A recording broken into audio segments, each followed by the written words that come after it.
Hello, it's 10 a.m. on Monday, the 2nd of March. You're tuned in to our mid-morning newscast here on Arirang TV. Thanks ever so much for joining us. I'm Mark Broome. Let's take a look at today's headlines.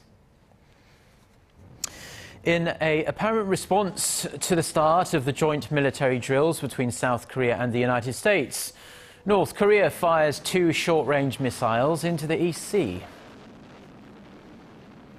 President Park Geun-hye begins her 4-nation tour of the Middle East today. She hopes to strengthen cooperation on issues including energy, construction, medical services and ICT with Kuwait, Saudi Arabia, the UAE and Qatar.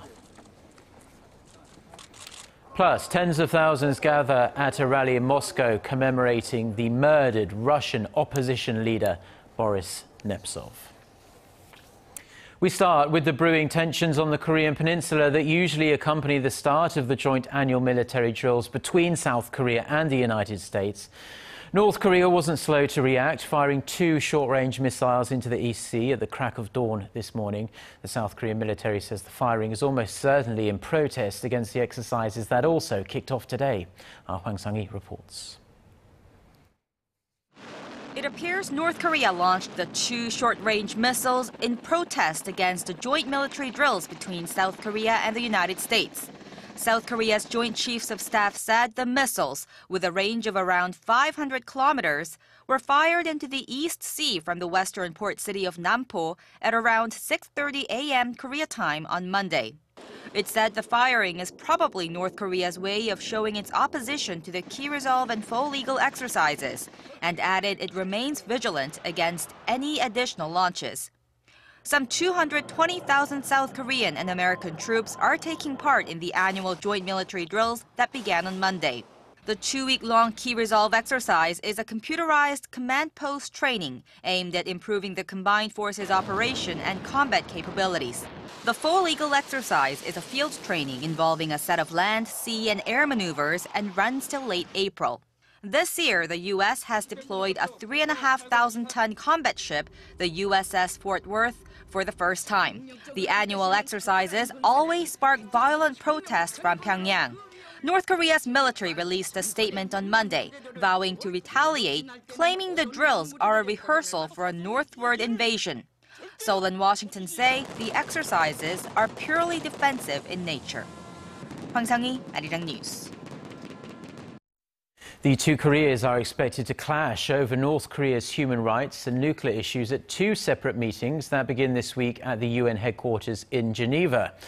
North Korean Foreign Minister Lee Soo-young is set to deliver a speech at the UN Human Rights Council on Tuesday to protest a UN resolution which calls for the North Korean leadership to be referred to the International Criminal Court. South Korea's Vice Foreign Minister, Jo Tae-yeol, will also address the UN. He's expected to push for further international pressure on North Korea's human rights abuses. The 2 diplomats will also deliver speeches at the Conference on Disarmament on North Korea's nuclear program. President Park Geun-hye has arrived in Kuwait on the first leg of her 9-day 4-nation tour of the Middle East, which is also her first overseas trip of the year. In Kuwait, Saudi Arabia, the UAE and Qatar, the Korean president will seek cooperation with the region in areas that are considered new growth engines such as health, medicine and IT. The president will be accompanied by the largest business delegation of its kind from Korea, with more than 100 Korean companies attending forums to try and secure projects in the region. President Park will also use the opportunity to garner support for her North Korea and unification policies. She returns to Seoul on March 9th. Korea marked its March 1st Independence Movement Day on Sunday. Commemorating the day before leaving for the Middle East, President Park Geun-hye urged Japan to admit to its past atrocities so that Korea and Japan can foster a healthier, more forward-looking relationship. She also called on North Korea to join the South in making efforts to achieve a prosperous, unified Korea. Choi Sun reports. Referring to bilateral trade surpassing $8 billion last year and the 5 million Korean and Japanese people who visit each other's country each year, President Park Geun-hye said Japan is an important partner in efforts to bring about peace and prosperity in Northeast Asia. To further improve their 50-year-old partnership, she called on Japan to courageously admit to and take responsibility for its past imperialistic atrocities. With only 53 living Korean victims of Japan's wartime sexual enslavement, President Park stressed that time is running out for the Japanese government to restore the women's honor. Japanese Prime Minister Shinzo Abe is set to make a statement later this year, marking his country's surrender in World War II. But neighboring countries worry he may attempt to whitewash Japan's history. 역사란 편한 대로 취사 선택해 필요한 것만 기억하는 것이 아니라 역사에 대한 인정은 진보를 향한 유일한 길이라는 최근 한 역사학자의 지적을 깊이 유념할 필요가 있습니다. With this year also being the 70th anniversary of the division of the two Koreas, President Park said it's time for the two sides to work toward unity and prosperity. Stressing that Seoul's unification initiatives are not about isolating the North, she urged Pyongyang to engage in inter-Korean dialogue. The president then called for talks and reunions for families separated by the Korean War. 부모 없는 자식이 이 세상에 존재하지 않듯이 북한도 내부의 인간적인 혈연의 문제를 해결해 주어야 할 것입니다.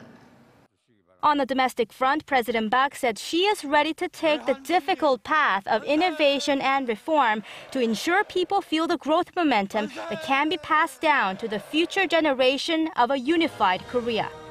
Choi Yu-sun, Arirang News. Said that a team of South Korea. Get connected to Korea and the world. Join us every weekday for the latest developments out of Korea, Asia, and beyond. On air, on your mobile, and online, we lead the way every day.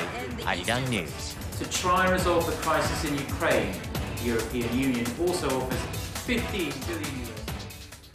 New video footage has emerged that may provide clues to who was behind the assassination of a major Russian opposition leader. This as a large crowd gathered in Moscow on Sunday to honor the life of the slain Kremlin critic Boris Nemtsov. Our Son Jung-in reports. Tens of thousands of people gathered in central Moscow on Sunday carrying Russian flags and marching alongside the river Moskva. The streets were filled with protesters holding placards that said, "I am not afraid," in memory of Boris Nemtsov, who was shot dead in the shadow of the Kremlin on Friday evening. Meanwhile, CCTV footage has emerged showing the moment of the shooting. The poor resolution video shows two people believed to be Nemtsov and his female companion walking across a bridge in central Moscow before a snow truck moves behind the couple to obscure the view of the shooting. This is not a mere murder, but an act of terror. This is politically motivated, and we need to find the truth behind this terror attack. Police believe there are two suspects involved and have expanded their investigation in search for them.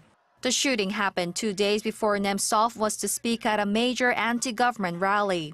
He was working on a report presenting evidence that he believed proved Russia was directly involved in the conflict in Ukraine, despite official denials from Moscow that it has supplied separatists with troops and weapons.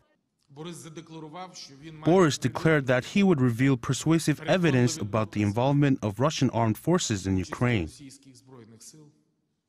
Russian President Vladimir Putin has described the killing as a provocation and pledged to do everything to find and prosecute the killers and punish them. However, there are fears those responsible will never be found. Nemtsov's supporters believe shadowy elements in the Russian government were behind the killing of one of Putin's most prominent critics. Son Jung-in, Arirang News. Korea's industrial output dropped by its biggest margin in almost 2 years in January. Statistics Korea says output across all industries plunged 1.7% in January compared to the previous month. The agency attributes the drop to an unfavorable base effect in December last year, when production in the mining and manufacturing sectors shot up by the most since September 2009. It also cited the Lunar New Year holiday that fell in February this year, as Koreans tend to spend less in the month before the holiday season. From a year earlier, Korea's industrial output edged up 0.7%. By sector, output in the mining and manufacturing sectors dropped 3.7% in January from a month earlier, but rose 1.8% when you take it from a year ago. Samsung has unveiled its next generation of smartphones, the Samsung Galaxy S6 and Samsung Galaxy S6 Edge. The new phones, introduced at the Samsung Unpacked event at the Mobile World Congress in Barcelona on Sunday, are a step up in size and quality, with all aluminum casing and AMOLED coated 5.1-inch displays. Another exciting addition is a new fast charging feature that will give the user 4 hours of battery life from just 10 minutes of charging it up. Speaking at the launch event, Samsung Electronics CEO J.K. Shin said the company's aim was to make the most beautiful smartphone in Samsung's history and the most advanced smartphone in the world. Both models are set for global release on April 10th, but no official word yet on pricing.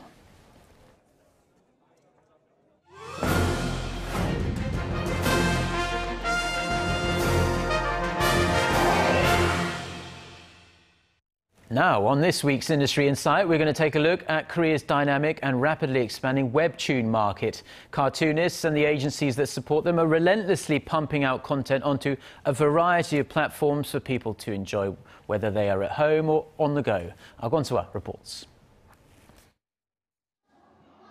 Scrolling and touching, anytime, anywhere.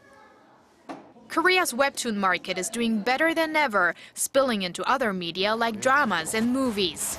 The industry is expected to be worth some $270 million this year. Webtoon makers are kept extremely busy with loads of original content uploaded every day, and most of it is free. Back in the day, when Koreans had to make do with comics printed in books and magazines like these, they never hesitated to dig into their pockets to buy or even borrow them. Accessibility used to be key, but that led to the perception that webtoons should be free. More platforms charge money now. What attracts people to them is that there are no constraints in regards to their language or content. Webtoon story writer Chun Jin-seok, who is busy with his real estate serial Realtor, and Lee Jong-bum, whose psychological thriller webtoon Dr. Frost has been turned into a TV drama, agree that the boom helped rookie webtoonists and fostered intense competition, resulting in better overall quality. But the process takes more than major platforms and star webtoonists. From producing to publication and promotion, we assist artists and decide on which pieces could be developed into dramas or even characters. On portals, the only way to value webtoons is by the number of hits. A Comics is a web magazine without comics. We provide information to the general public, not manic fans. What would take Korea's webtoon industry to the next level? Success overseas. Before, individuals tried to elbow their way into the global market, but now they have a better chance, as the web portals do it for them. Experts say this year the industry could make its mark on the world stage, but only if it chooses the right themes, gets the translations right, and builds global networks. Geunhye, ARIRANG News. Now, the Korean government is planning to expand the country's first pilot project for telemedicine, which provides clinical health care at a distance. The budget will get a boost, and the beneficiaries will now include a broader range of patients, from sailors and soldiers to foreigners outside of Korea. Paulie reports. A doctor in Korea is treating his patient in India. The checkup is done by video chat, and the physician checks the patient's blood sugar level using a smartphone application. It's similar to a pilot project on telemedicine launched in Korea last year by the government. Your blood sugar level is out of balance because you're eating a lot of greasy food like fried chicken. I'm not managing my diet properly these days, but I will try to be more careful from now on. The telemedicine business is expected to see big growth in Korea this year. Last year's pilot project was limited to 18 small clinics and public health centers, but will jump to 140 this year. The project, which last year involved elderly patients with diabetes and high blood pressure, will now include soldiers, sailors at sea, and foreigners outside of Korea. The government plans to equip designated vessels at sea with the tools to run a telemedicine center capable of providing treatment to sailors and soldiers at a distance. Foreigners outside of Korea who are participating in the project will be given a health screening before and after they come to Korea for medical treatment. The budget for the project has risen sevenfold, going from $1.2 million last year to $8.3 million this year. The program is being carried out in cooperation with 6 ministries. We plan to diversify the business model so that people from all walks of life can benefit from telemedicine. In response to concerns raised by Korea's doctors' union about cybersecurity, officials say they are examining possible countermeasures and will come up with a comprehensive set of security guidelines. Paul Yi, ARIRANG News.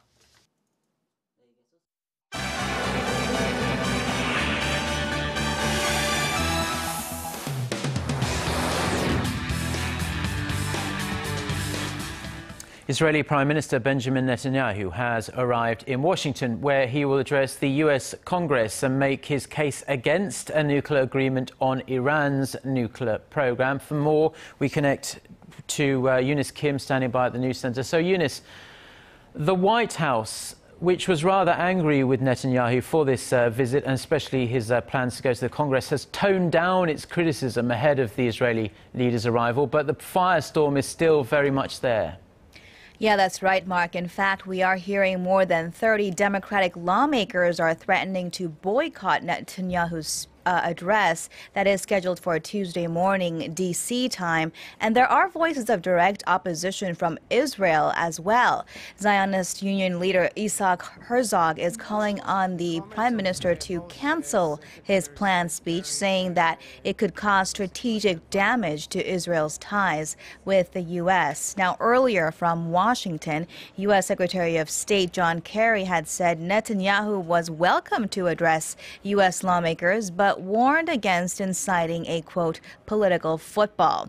Netanyahu had accepted the invitation by Republican House Speaker John Boehner, despite protests from the Obama administration, which said it was against protocol for a world leader to be given a platform weeks before a re-election. Now, Kerry heads to Geneva, where he hopes to finalize a nuclear pact with Iran ahead of a March 24th deadline. Prime Minister Netanyahu, though, has been adamantly against the emerging deal, instead proposing more economic sanctions on Tehran to curb its nuclear ambitions.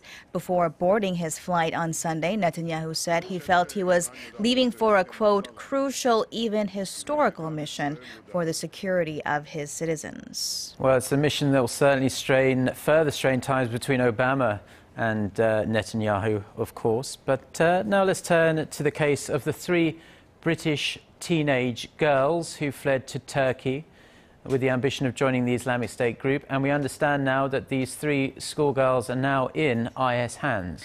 Right, and new security video aired on Turkish TV appears to show the 2 15-year-olds and 16-year-old on their way to the Turkey-Syria border 1 day after leaving London 2 weeks ago.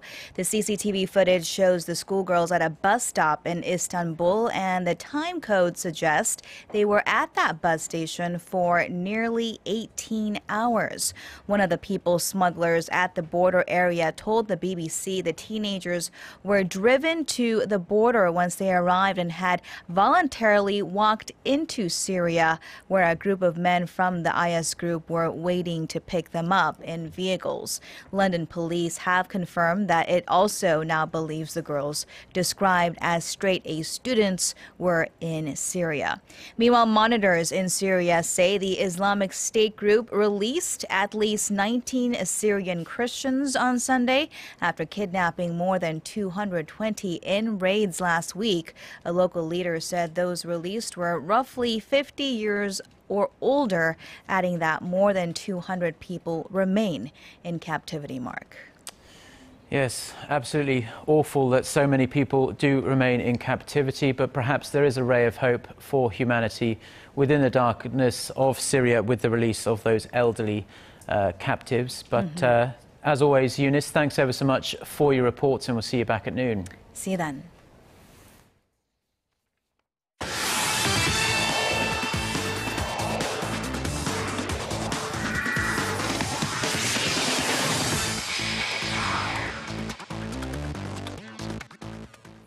And a good Monday morning to you all as we kick things off with the 2018 Pyeongchang Winter Games, as the organizing committee announced that they've formed a joint committee with the International Olympic Committee in order to speed up their process.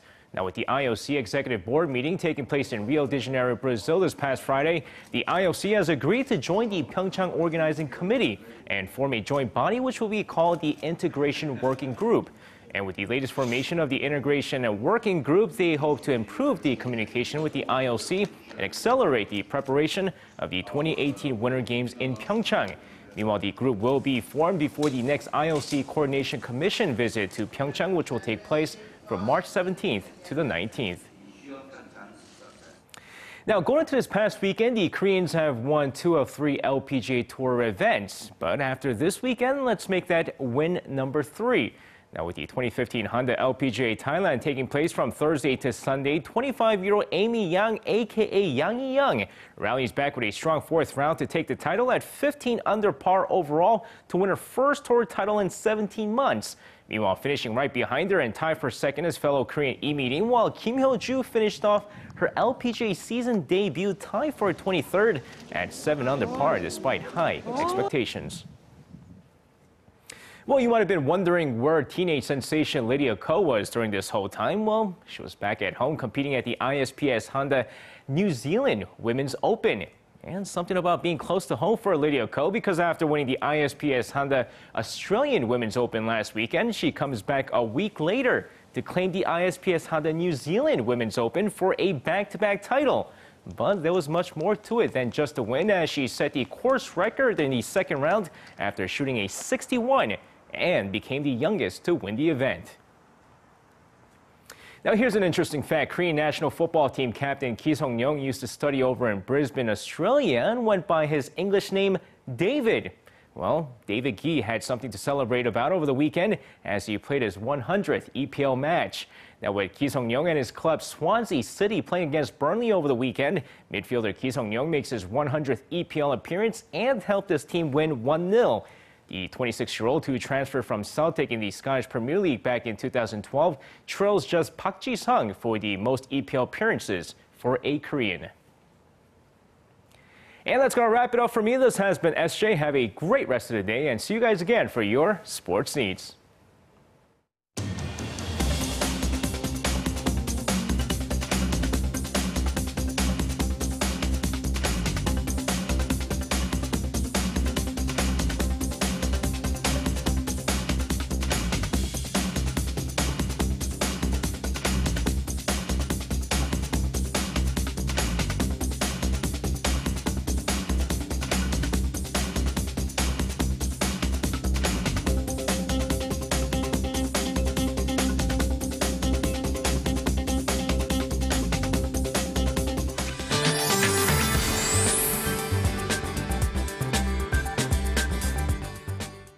Well, it's March, and while most of us are hoping for spring in the air, there's actually dust in the air today. The numbers, though, have decreased compared to previous hour, but it's still well above the average level, so be sure to have a protective mask with you today. But apart from dust, it should feel like spring this afternoon. Plenty of sunshine will boost up the highs to the mild side, as the daytime high here in the capital will rise to a 9, and the top temperatures in Daegu and Busan will be peaking to 11 this afternoon. And as for the other regions, Jeju Island and Daejeon should see a high of 10 and 9, and Dokdo rises to 6. Now tomorrow we have a light nationwide rain in the forecast, so hopefully that clears out all the dust in the air, but also be sure to have an umbrella with you and dress warmer. And this week should definitely be a transition period into spring with some chilly days ahead. And speaking of which, spring is really right around the corner. For CCL will start to bloom as early as next Sunday for Jeju Island, and so we'll get to see it at the end of the month. Well, that's all for Korea, and here's international weather for viewers around the world.